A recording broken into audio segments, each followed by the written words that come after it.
Hi guys, Jordan from P&P Campers. Just going to do your handover video on your Elldis 100. We'll start under the bonnet. So we've got the washer fluid reservoir up here, power steering fluid, coolant reservoir, brake fluid there attached to the servo at the back. This is where you put your engine oil, check your engine oil here. If you want to jump start the van itself, then the positive is just here, so the battery actually isn't under the bonnet, it's under the floor in the cab, and this is your negative for the engine battery. So like I say, if you did want to jump start it, then it's there and there. I think that's about it for under the bonnet. So if I just carry on round, sorry, a bit noisy by the road, but so you fill up your diesel from here. So you use the ignition key, pop that in there, and just push in and turn, and it'll come out in your hand. Next one across, this is your hookup and leisure battery locker. So it means that with this little nook out of the bottom of the cupboard, it means you can actually have this plugged in and actually close and lock the cupboard at the same time. So if you did want to leave it hooked up over a day when you're not going to be there, you can sort of stow it away so that no one can touch it. And obviously to take your leisure battery out, just pull this from this side like that, and that'll loosen off, and you can pull the whole tray forwards if you need to replace it. Although it's got plenty of charge in it and there's nothing wrong with it as it stands, so should be pretty good for a little while. I'm doing the hab check at the moment, but I just thought I'd do the video, and that's why I've got this all plugged in at the moment. This is your boiler vent, so this is the cap that goes on top. So you literally go in from the bottom like that. I'm not going to put it on, I've just got it on at the moment, but you go in from the bottom and then just tap it on like that.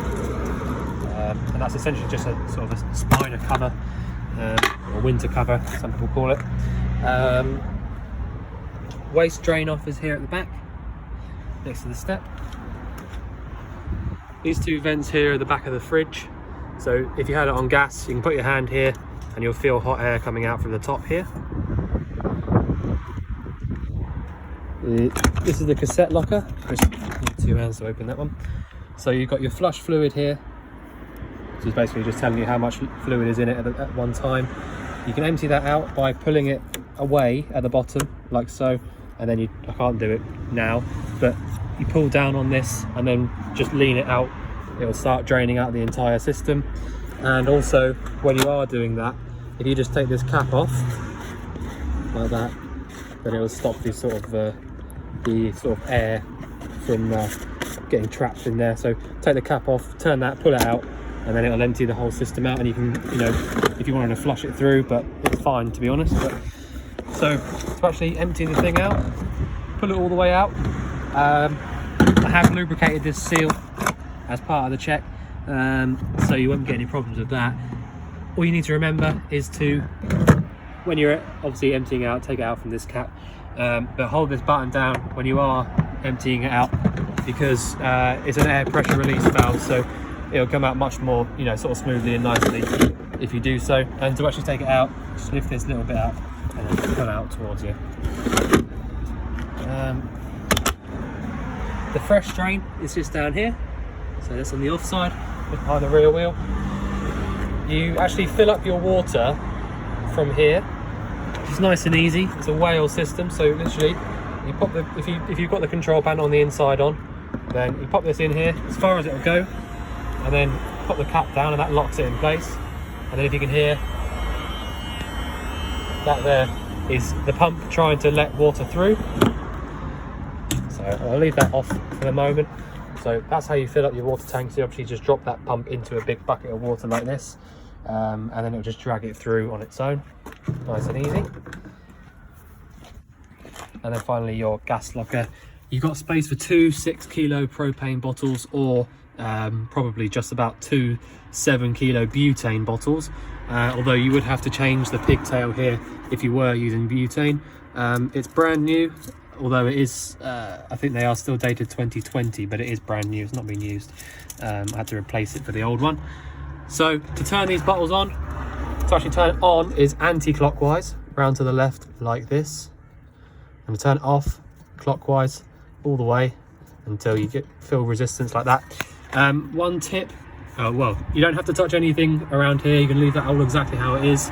But one tip with turning these on and off, if you turn it on, turn it all the way on, so that when you come back to the van you can't get mistaken as to which way to go, because obviously you can see that it says on the top there, but you can't see that from out here. So if you just make sure that when you do turn it on, you turn it all the way on so you can't go any further. When you come back to it, you can only go one way, and so you can never get confused as to which way you need to go. Obviously this needs to be turned off every time you drive, no matter what. You should never ever drive with gas switched on, in case of an accident.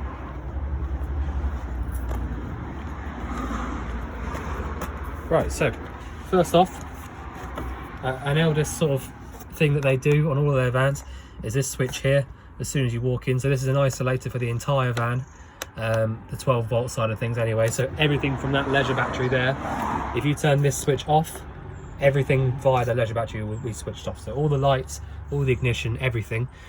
So if you're not going to use the van for a little while, there's a nice handy little isolator that you can switch off, which obviously means that your battery won't wear itself out if anything is left on. Your electric step button, in and out here.